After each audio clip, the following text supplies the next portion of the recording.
नमस्कार, मैं अर्शद अली टीवी। आगामी लोकसभा चुनाव नजदीक है और 7 तारीख को मतदान हो रहा है। मेरे साथ मौजूद है समाजवादी पार्टी के प्रत्याशी, उनसे बात करेंगे। आज जो आप चुनाव प्रचार कर रहे हैं, आज हम लोग फिरोजाबाद कचहरी में वोट मांगने का काम कर रहे हैं और क्योंकि हम लोग जानते हैं यहाँ पर बहुत पढ़े लिखे लोग रहते हैं और पूरे ज़िले के लोग सभी डेली आते हैं और हमेशा नेताजी ने हम लोग को समझाया है और उन्होंने हमेशा वकीलों के बीच में अपनी राजनीति करी है।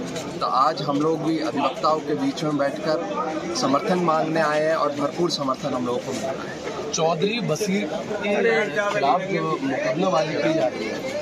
बताया जा रहा है कि समाजवादी पार्टी के लोग आरोप लगा रहे हैं कि उनके साथ जबरन कहा जा रहा है कि पार्टी में शामिल हो। वो क्या प्रकरण है जो थानों में तहरीर भी दी गई है? मुझे जानकारी है। क्या इमरान मंसूरी ने थाने में तहरीर दी है? जी हाँ, इमरान मंसूरी वाला वो सुनने में आया था, हमें उन्होंने बताया भी था कि कुछ लोगों ने उनको पैसे का लालच दिया, पैसे का लालच उन्होंने ठुकरा दिया तो उनको धमकाने का काम भी करा गया है। ये चीज़ गलत है। चुनाव में सबको वोट मांगने का हक है, वोट मांगना चाहिए और चुनाव जो आचार संहिता है उसमें साफ है कि किसी को धमकाना नहीं चाहिए, पैसे का लोभन नहीं देना चाहिए। अगर इस तरह का काम हुआ तो उनके खिलाफ FIR भी होनी चाहिए और लोगों को खिलाफ कार्रवाई भी करनी चाहिए। चौधरी बशीर के खिलाफ कुछ बातें निकल कर आ रही है कि बीजेपी भी पार्टी की तरफ से है और दूसरी बात जो सबसे बड़ा मुद्दा आ रहा है वो मुद्दा ये है कि उन्होंने मुस्लिम रीति रिवाज से 6 विवाह किए हैं। कई औरतों ने इसको घेरा भी, इस पर क्या बोलेंगे? देखिए, उन्होंने भाजपा ज्वाइन करी थी, इसकी जानकारी हम लोगों को है।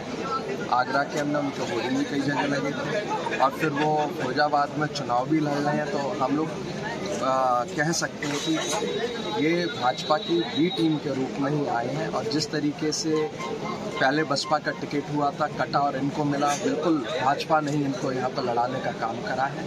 बाकी उनका वो व्यक्तिगत मामला है और जो महिलाएं हैं वो आरोप लगा रही हैं, वो प्रशासनिक कार्रवाई करें, वो अपना जाए प्रशासन में। पिछली बार जब ये चुनाव लड़े थे तो नोटा से भी कम वोट आए और इस बार वो दावा कर रहे हैं कि मेरी टक्कर केवल समाजवादी पार्टी। देखिए, जब उनका नोटा से कम वोट आया था तो समाजवादी पार्टी से कहाँ से टक्कर है, ये तो आपने क्लियर कर दिया।